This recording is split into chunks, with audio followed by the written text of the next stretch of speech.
Actually জিন ব্যাপারটা কোথা থেকে আসছে, তার জন্য আমাদেরকে কি জিন আনতে হবে, যে এই যে আমাদেরকে আমাদের প্যারেন্টাল জেনারেশনের কারোর মতো দেখতে, ওকে, নয় আমাকে নয় মানে চলো তোমাকে তোমার বাবার মতো দেখতে, বা তোমাকে তোমার মায়ের মতো দেখতে, বা ফ্যামিলির কারোর মতো দেখতে। সো এই যে ঘটনাটা আসছে, মানে ওই যে ক্যারেক্টারটা দেখতে, মানে কি, যে অ্যাকচুয়ালি এক্সটার্নাল ক্যারেক্টার, মানে how they look like and how you look like, মানে যে ক্যারেক্টার গুলোর সঙ্গে তোমার বাবা মায়ের সাথে তোমার সিমিলারিটিস আছে, সেটা চুলের কালার হতে পারে, সেটা চোখের রং হতে পারে, তো দেন চুলের টাইপ হতে পারে, স্কিন কালার হতে পারে, মুখের গঠন হতে পারে, এটসেট্রা। মানে সবই হতে পারে, সবই হবে, সবই হয় আর কি।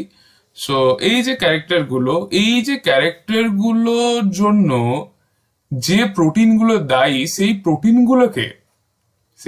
ভালো করে বোঝো। সাপোজ ধরো তোমার চুলের কিছু টাইপ হয়, অনেক রকম কার্লি হয়, স্ট্রেট হয়, এই স্ট্রেট আর কার্লি এটা ধরো চুলের দুটো টাইপ, ঠিক আছে। তো কিছু প্রোটিনের জন্য একটা প্রোটিন আছে, যেটা প্রোলিন, তো এর জন্য চুল কার্লি হয়। আর এক ধরনের প্রোটিন আছে সেরিন, যেটার জন্য চুল কিন্তু স্মুথ হয়। ওকে, তো এই দুটো প্রোটিন, হ্যাঁ, এই প্রোটিন গুলোকে অ্যাকচুয়ালি ক্যারি